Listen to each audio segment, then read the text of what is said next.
Iniciamos en clave mediática para conocer la actualidad que hace noticia en nuestro planeta. Un análisis a la realidad, esa realidad que intentan reflejar los diarios, los portales, las redes sociales y también los diversos y variados canales de comunicación. Vamos a empezar con el acontecimiento más doloroso, duro, difícil de asimilar del Ecuador. Las 4 portadas de los 4 diarios que circulan, porque efectivamente los gobiernos de Lenín Moreno y el señor Guillermo Lasso Mendoza acabaron con el diario público El Telégrafo. Así que no nos queda más que atender a la prensa oficialista gubernamental, que no le queda más tampoco que mostrar la realidad. La hora, ataque coordinado de los carteles en 2 provincias. Ataque coordinado de los carteles, ¿de dónde sacaron eso?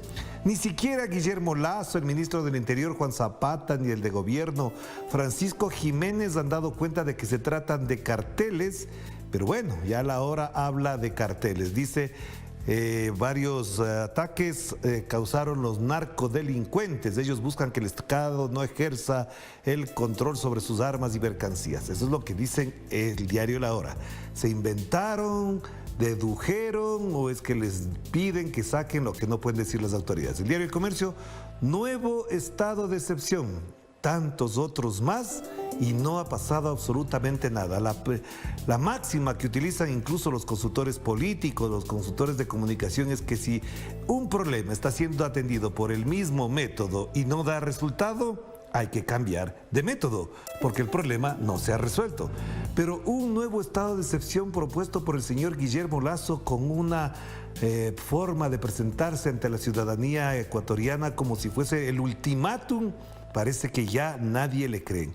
Tantos estados de excepción, es decir, condiciones de seguridad extremas con presencia de los militares en las calles y no pasa nada. Ya veremos más adelante qué ocurrió el día de ayer, porque también el Universo dice toque de queda para Guayas y Esmeraldas. También se hicieron toques de queda en Esmeraldas y en Guayas y no ha pasado nada. Lo que se aprecia en las imágenes, en la del Universo y del Expreso sobre todo, son los coches destruidos tras las explosiones, los famosos coches bombas que explotaron en al menos 7 ocasiones en la ciudad de Guayaquil y en la noche de ayer 3 en la ciudad de Santo Domingo de los Áchilas. Por supuesto, eso ocurrió pasadas las 23 horas locales y estas portadas no van a tener esas imágenes. ¿Qué dice el Expreso? La labor de inteligencia es el talón de Aquiles de la policía. Ah, recién se dan cuenta. Bueno, qué bien.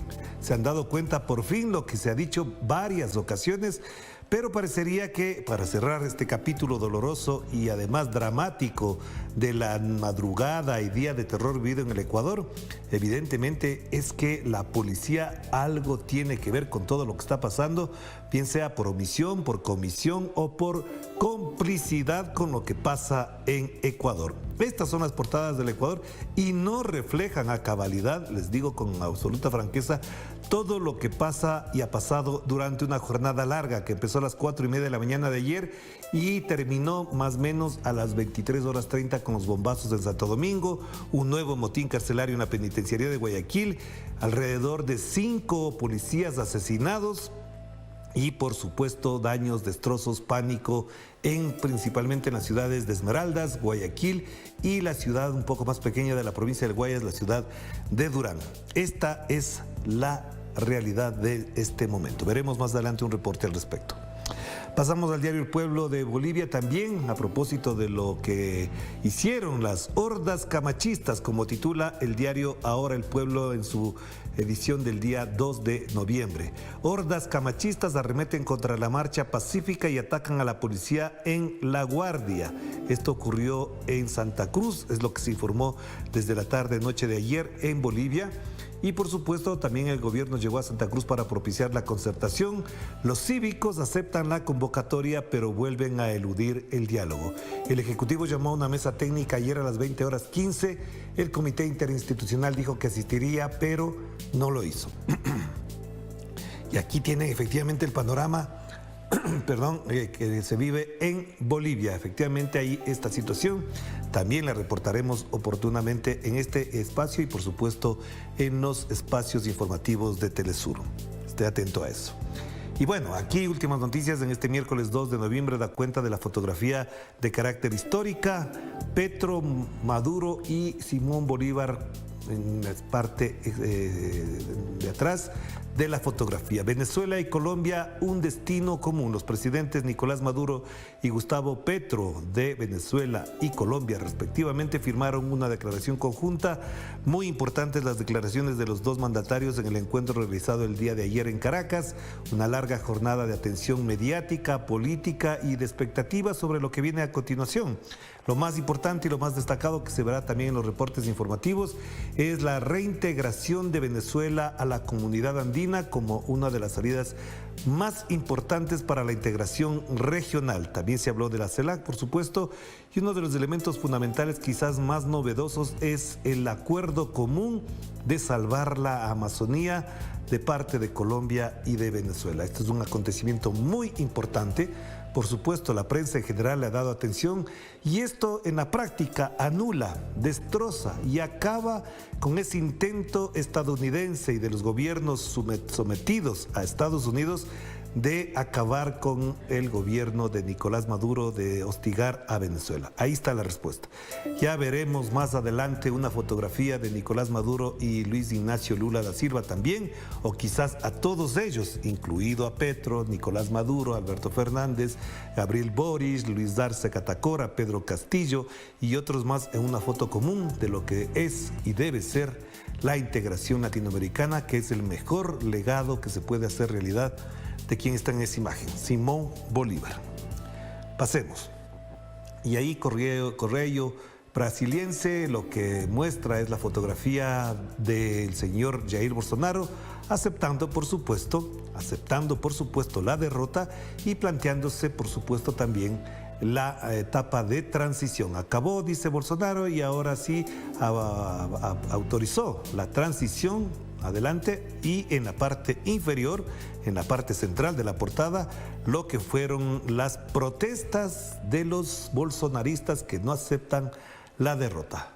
Desde ayer en la tarde, después de la salida de Bolsonaro a la prensa a aceptar la derrota, reconocer sin mencionar, por supuesto, la palabra derrota, ni victoria, ni nada por el estilo, las manifestaciones y los bloqueos terminaron. Estamos ya en otro momento en Brasil y veremos lo que hace todos los días ya Luis Ignacio Lula da Silva. Y esta portada tiene algo que llama la atención porque sí apela a algo que tiene presente Brasil, Ecuador y también Perú. La Fiscalía de Brasil suspende cooperación con el Perú. El caso Lavallato ante demanda de Odebrecht por supuesto incumplimiento del acuerdo. Esto no es lo más importante, parecería que quieren estigmatizar, pero aquí hay algo clave. El consorcio brasileño se queja de que se utilizan declaraciones y pruebas obtenidas en Brasil para perseguirlos y seguir procesándolos. Volverán a cooperar solo si se cumple lo acordado. Esto que parecería un reclamo de Odebrecht, una empresa corruptora, por supuesto, también tiene que ver con que se utilizan declaraciones y pruebas obtenidas en Brasil para perseguirlos a ellos, a Odebrecht, pero también se usan para perseguir a la oposición política, en el Ecuador en el caso concreto, y para estigmatizar un hecho que la historia sabrá poner en su verdadero lugar. Odebrecht corrompió, pero no gratuitamente, con el único objetivo de acabar con los gobiernos progresistas de América Latina. Ahí lo tenemos. Vamos cerrando con las portadas, y la del País da cuenta de lo que ocurrió en Brasil. Por supuesto, Bolsonaro evita admitir la derrota, pero dice que cumplirá con la Constitución. El presidente, tras 2 días de silencio, da paso a la transición del poder a Luis Ignacio Lula da Silva. Y ahí está la fotografía, una fotografía atractiva porque da cuenta de ese momento en el que los fotógrafos hacen su trabajo cuando él circula y ellos mismos se fotografían en el reflejo del vidrio, del espejo, del vidrio en realidad, del Palacio de Plan Alto. El titular principal del País, la política monetaria, ha de ser más obstinada todavía, dice Joachim Nagel en conversación con Pablo Hernández de Cos. Los banqueros centrales de Alemania y España anticipan nuevas subidas de tipos. En una entrevista conjunta, el Banco de España llama a la cautela. Lamentablemente, sigan enfrascados en apoyar a Estados Unidos y a Ucrania y seguirán en problemas. Así de simple. Portales informativos también a la vista. Presidente electo Luis Ignacio Lula da Silva asegura que Brasil ha vuelto al mundo. confió en que habrá un excelente trabajo en esta transición bajo la coordinación del vicepresidente Geraldo Alckmin, quien está encargado por delegación de Lula de procesar la transición con el gobierno del señor Bolsonaro, que además, como dice la nota de Telesur, insta a respetar el orden constitucional en Brasil. Eso dice Bolsonaro. Ojalá él se hubiese acordado durante 4 años de respetar el orden constitucional, democrático, ético, jurídico, judicial de Brasil, incluso del sistema de salud, para evitar tantas muertes por su responsabilidad. Y en el costado derecho, el gobierno de Ecuador decreta el estado de excepción por violencia, que ya lo comentamos. Pasemos a Nodal, una foto muy importante. Petro y Maduro se reúnen en Caracas. Bueno, se reúnen, fue lo que ocurrió. Pero qué pasó ahí sería lo más destacado que se debería poner en el titular. Y acá algo que es muy importante. Comisión parlamentaria señala a Lasso como responsable político del femicidio en la escuela de policías. Ahí se ve la imagen de la madre de María Belén Bernal, la señora Elizabeth Otavalo, en la comisión legislativa que investiga el caso. Y esa comisión ha señalado la responsabilidad política de Guillermo Lasso Mendoza.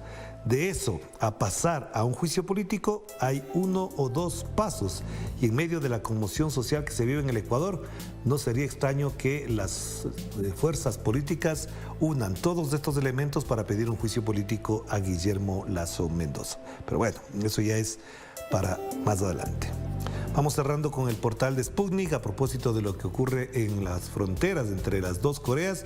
Seúl califica como intolerable la provocación de Corea del Norte y responde con misiles. Cada vez se calienta más el ambiente y nadie duda que detrás de esto también obviamente está Estados Unidos. Corea lanzó misiles balísticos hacia el mar de Japón tras advertencia a Washington y Seúl, Corea del Norte quiero decir. Y esto es lo que provoca la reacción de Seúl, que obviamente es el aliado clave en esa zona de Estados Unidos.